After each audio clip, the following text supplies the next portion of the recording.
The House Speaker, Kevin McCarthy, suffered yet another embarrassing defeat on Friday after hard-right, far-right, extremist lawmakers tanked his stopgap funding bill that would have averted a federal shutdown on Sunday morning. McCarthy's proposed measure, which would have funded government for another month while enacting severe spending cuts on most federal agencies, failed in a vote of 198 to 232.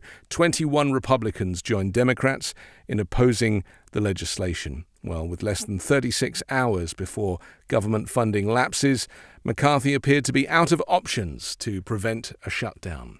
But let's be clear as to who it is that is deciding that there should be a shutdown. Let's be clear who it is that is behind all of this.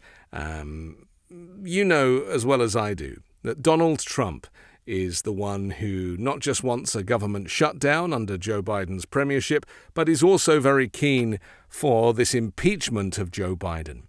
And by instigating these through his back channels, which he has to Congress as the kind of de facto leader of the Republicans, certainly in terms of polling and his chances of being the candidate for 2024, Donald Trump is still calling the shots. And why? Well, that's because Donald Trump still thinks that he is the president. He wears the badge. They call him Mr. President. He treats Mar-a-Lago like his winter White House. You know, he, to all intents and purposes, is still very much at the center of U.S. politics. He is driving the MAGA Republicans in Congress to do these things for him. He is the puppet master, and I'm sure there are people controlling Donald Trump, but that's not the point. The point is that this is his way to get that retribution that he keeps talking about, because there's a very good chance that he might not make it to 2024 because of 4 indictments, 91 charges against him. So he wants to inflict as much damage as he can on the Democrats until certainly the election approaches. And that really is the crux of this, isn't it? Causing as much chaos as possible. The impeachment of Joe Biden will never happen because, as we've seen through the investigation over the last 2 years that James Comer and people have been doing, there is no proof. There is no evidence of any wrongdoing on behalf of the president. Hunter Biden has never held a political office. He is not in the government. And so really there's nothing they can stick on him either. And so they'll just continue to kind of churn through this stuff. And by having these kind of committee meetings, people who don't know any different, like, let's say, Fox viewers who are seeing this hearing on television, they think that Joe Biden is being impeached. And Sean Hannity went on Fox last night and is like, well, that was very interesting, wasn't it? Joe Biden's really getting it. And yet they muted the video of what was really going on in the room, where people like Alexandria Ocasio-Cortez were just wiping the floor with this supposed evidence that was being presented. So this is a sham impeachment. It's a fake and faux impeachment. But to Donald Trump's fans, superfans, Fox viewers, and Newsmax, and One American Network, and America's Voice, and all of these far-right Christian nationalist channels, it looks like, in their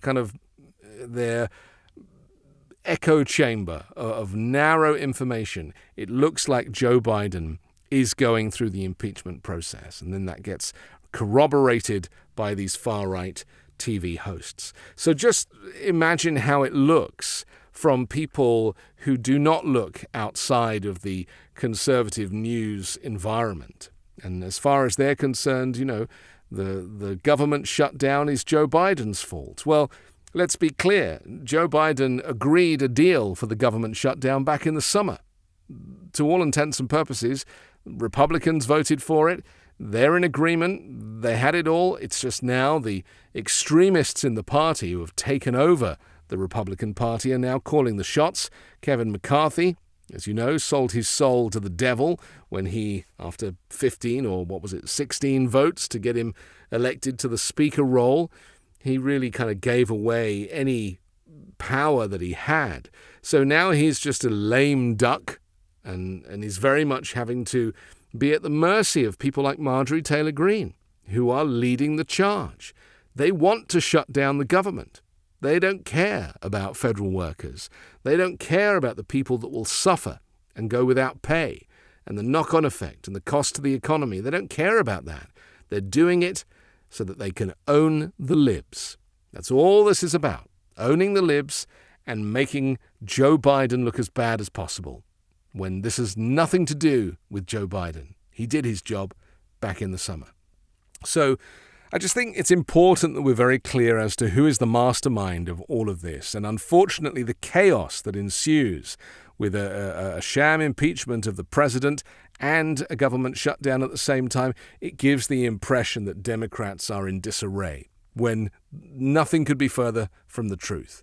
And as we saw from Hakeem Jeffries taking to the stage on Capitol Hill and explaining the situation and saying, we're here and we've done our job, and this is the far right infiltrating the Republican Party, and this is proof that Republicans cannot govern. They don't have consensus. They have an extremist, authoritarian dictator leading the charge, and he doesn't care about the systems or the protocols or the institutions of government. All he wants to do is burn it down. And then, whilst there's a Democratic president, it makes it look like it happened on Joe Biden's watch. In the same way that he felt that on his watch, he was sent COVID by the Chinese laboratory in Wuhan. He makes all this stuff up that makes it look like that he was dealt a bad hand, when in fact he was just a terrible president. I'm Anthony Davis. You can hear me every day on the 5 Minute News podcast, on Wednesdays co-hosting Uncovered with Ron Filipkowski, and on Sundays on The Weekend Show with Midas Touch.